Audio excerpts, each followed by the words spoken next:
Nós experimentamos a temperatura a todo momento. No Brasil, as temperaturas, a partir de registros oficiais, variam entre aproximadamente 45 graus a menos 15 graus Celsius. Qualquer um desses extremos gera um desconforto para nós, não é mesmo? Porém, no universo, existem temperaturas com extremos muito maiores do que esses. Por exemplo, se fizéssemos uma viagem ao núcleo do Sol, a nossa estrela, experimentaríamos uma temperatura de 15 milhões de graus Celsius. Acho que o protetor solar não ajudaria muito nesse caso. Já sobre temperaturas mais baixas, não precisaríamos ir muito longe também. No nosso sistema solar mesmo, há uma região chamada de Cinturão de Kuiper. Região essa que fica nosso eterno planeta de consideração, Plutão, que foi rebaixado a planetóide em 2006.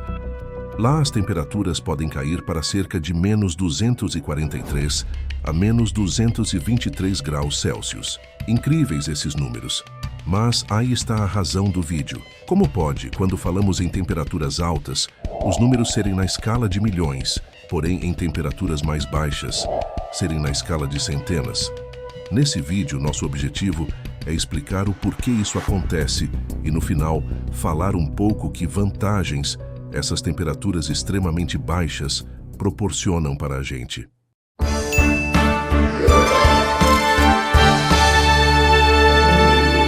Primeiro, nós precisamos entender o que é temperatura. De forma bem simples, temperatura é o quanto as partículas que compõem tudo ao nosso redor estão se movendo. Quanto mais rápido elas se movem, maior é a temperatura. E quando essas partículas se movem mais devagar, a temperatura é mais baixa. A gente sente isso no nosso dia a dia. Quando colocamos as mãos em algo quente, como uma xícara de café recém-feito, estamos sentindo as partículas que se movem rapidamente, transmitindo essa energia para as nossas mãos. Por outro lado, quando tocamos algo frio como um sorvete, sentimos as partículas que estão se movendo mais lentamente.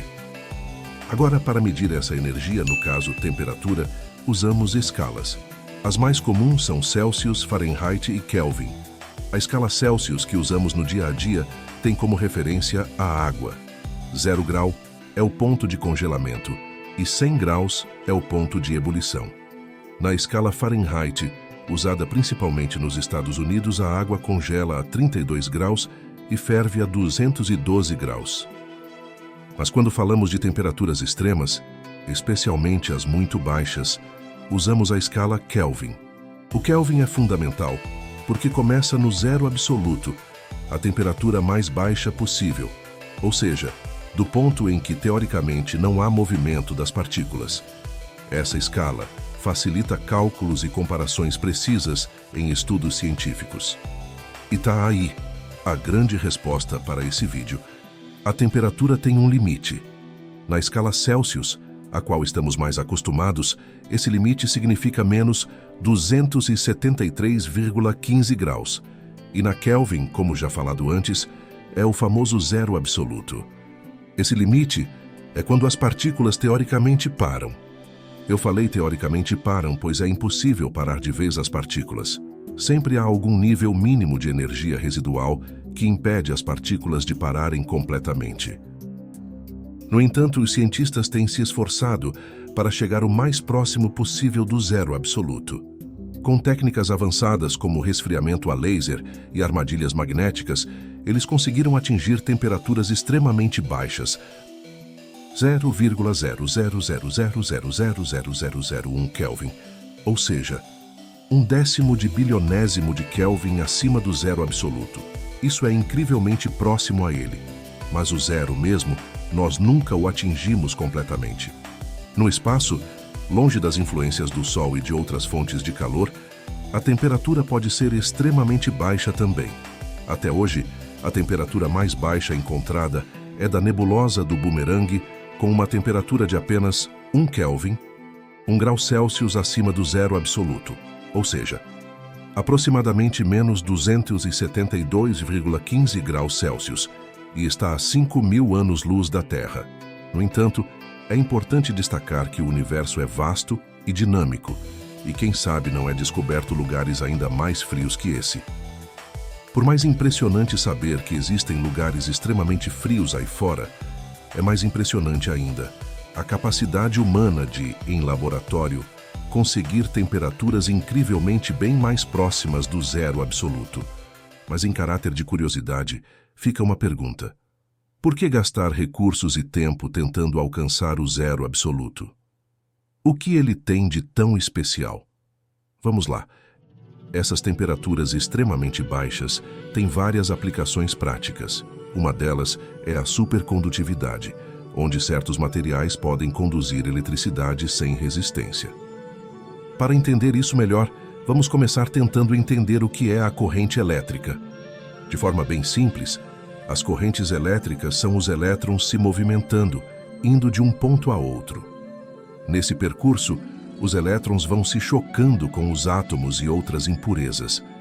Essas colisões causam resistência, fazendo com que essa energia gerada da colisão seja convertida em calor e se perca. Aí que o resfriamento a temperaturas próximas ao zero absoluto entra. Basicamente, podemos dizer que os elétrons se movem pelo material sem se chocar com os átomos, não tendo resistência. Consequentemente, não tendo perda de energia. E por que isso seria revolucionário? Imagine linhas de transmissão de energia usando fios supercondutores, no qual esses fios não perderiam energia ao longo do percurso devido à resistência elétrica. Poderíamos transmitir quantidades enormes de energia em um único fio, sem nos preocuparmos com o calor liberado, devido à dissipação de energia que poderia danificar a fiação. Isso significaria sistemas de distribuição de energia mais eficientes e sustentáveis, reduzindo desperdícios, custos e até mesmo riscos de acidentes, já que toda a estrutura de distribuição elétrica seria mais compacta. Outra aplicação promissora é na computação quântica, onde os qubits, que são a base dos computadores quânticos, operam em temperaturas próximas do zero absoluto para minimizar interferências. Além disso, temperaturas tão baixas revelam comportamentos curiosos da matéria. Por exemplo, o hélio, quando resfriado a uma fração de grau acima do zero absoluto, ele se transforma em um estado chamado superfluido. Nesse estado, ele é capaz de fluir sem nenhuma resistência viscosa, ou seja, sem atrito, e pode até subir pelas paredes dos recipientes contra a gravidade. Estamos chegando no final, mas espero que tenha sido interessante ter visto como chegar em temperaturas tão baixas, no caso, perto do zero absoluto, pode nos ajudar a continuar avançando para cada vez mais criarmos mais facilidades para a humanidade e continuarmos prosseguindo para desvendar os mistérios do universo.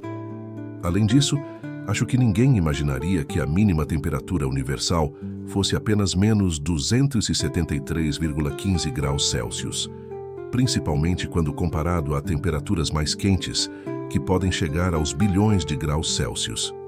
Por isso que nos mantermos curiosos é importante. Entender a dinâmica da física no nosso universo e na sua ajuda para a constante evolução tecnológica é imprescindível. Espero ter despertado um desejo por mais conhecimento de astronomia e física em vocês. E se você gostou do vídeo e gosta de temas assim, se inscreva no canal. Até o próximo vídeo.